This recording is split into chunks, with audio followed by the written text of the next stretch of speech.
नमस्कार। चलिए आज भारतीय इतिहास के पन्नों को तेजी से पलटते हैं और देखते हैं कि वो कौन से खास पल थे जिन्होंने इस देश की कहानी को हमेशा के लिए एक नया मोड़ दे दिया।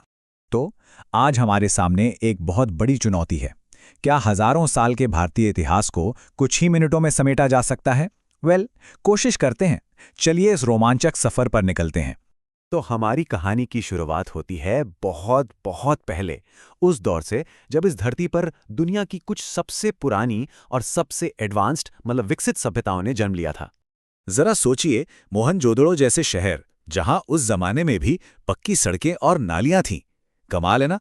और बस इतना ही नहीं, यहीं पर ऋग्वेद जैसे पवित्र ग्रंथ लिखे गए और बौद्ध और जैन जैसे महान धर्मों का भी उदय हुआ। सही मायने में ये सब मिलकर ही तो भारतीय संस्कृति की नींव बने। और हाँ, इसी मजबूत नींव पर भारत के पहले बड़े बड़े महान साम्राज्यों की कहानी लिखी जानी थी। तो उस दौर में क्या हो रहा था? छोटे छोटे राज्य आपस में ही लड़ रहे थे, लेकिन तभी एक नौजवान अपने एक महान गुरु के साथ मिलकर पूरे भारत का नक्शा बदलने वाला था। और वो थे चंद्रगुप्त मौर्य, और उनके गुरु वो थे महान रणनीतिकार चाणक्य। इन दोनों की जोड़ी ने मिलकर मौर्य साम्राज्य की नींव रखी, जो कि भारत का पहला सबसे बड़ा साम्राज्य बना। अब मौर्य साम्राज्य के इतिहास में एक साल ऐसा आया जिसने सब कुछ बदल दिया। साल था 261 ईसा पूर्व। इस साल हुए कलिंग के भयानक युद्ध ने सम्राट अशोक को पूरी तरह से बदल कर रख दिया। इस एक युद्ध ने इतना गहरा असर डाला कि सम्राट अशोक ने हिंसा का रास्ता ही छोड़ दिया और बौद्ध धर्म अपना लिया। और कमाल की बात यह है कि उन्होंने अपने शांति और अहिंसा के संदेश को पत्थर के खम्भों पर खुदवाया, ताकि आने वाली पीढ़ियां भी उसे पढ़ सके। चलिए अब थोड़ा तेजी से आगे बढ़ते हैं।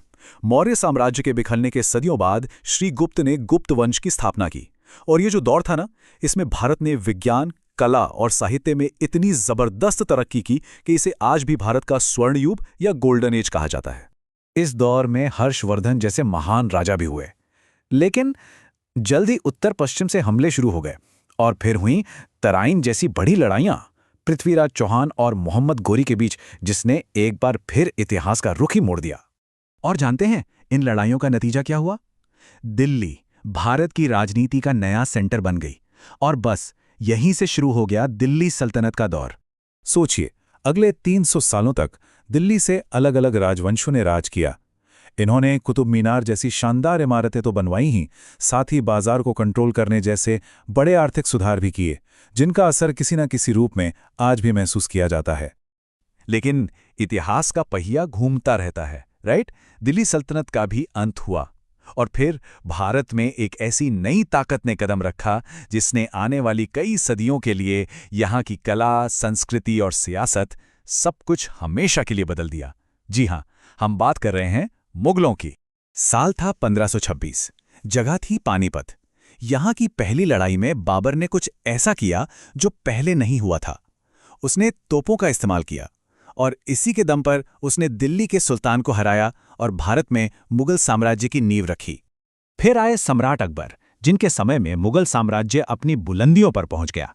अकबर की सोच बहुत अलग थी। उन्होंने सभी धर्मों को एक साथ लाने की कोशिश की और दीन-ए-इलाही नाम का एक नया विचार भी सामने रखा।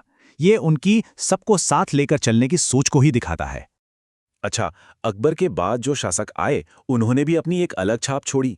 जहां एक तरफ शाहजहां ने मोहब्बत की सबसे खूबसूरत निशानी ताजमहल बनवाया, वहीं दूसरी तरफ औरंगजेब के समय में साम्राज्य फैला तो सबसे ज्यादा, लेकिन साथ ही साथ अंदर से कमजोर भी होने लगा था।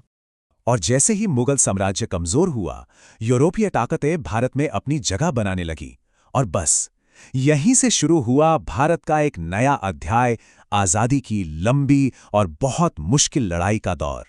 इसकी शुरुआत हुई 1757 में प्लासी की लड़ाई से, जिसने अंग्रेजों के राज की नींव रखी। लेकिन ठीक 100 साल बाद 1857 में पूरे देश में आजादी की पहली बड़ी चिंगारी भड़की और इसके बाद तो महात्मा गांधी जैसे महान नेताओं ने असहयोग और भारत छोड़ो जैसे आंदोलनों से इस लड़ाई को देश के कोने कोने तक, हर घर तक पहुंचा दिया। देखिए, आजादी की इस लड़ाई का कोई एक चेहरा नहीं था, कई महान नेता थे और उन्हीं में से एक थे सुभाष चंद्र बोस।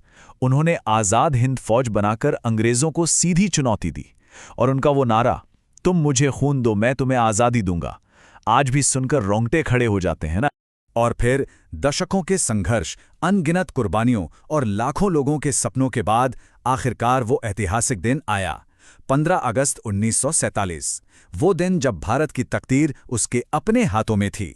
लॉर्ड माउंटबैटन ने सत्ता का हस्तांतरण किया और इसी के साथ भारत के हजारों साल लंबे इतिहास में गुलामी के एक लंबे काले दौर का अंत हुआ और एक नए आज़ाद भारत की युग की शुरुआत हुई।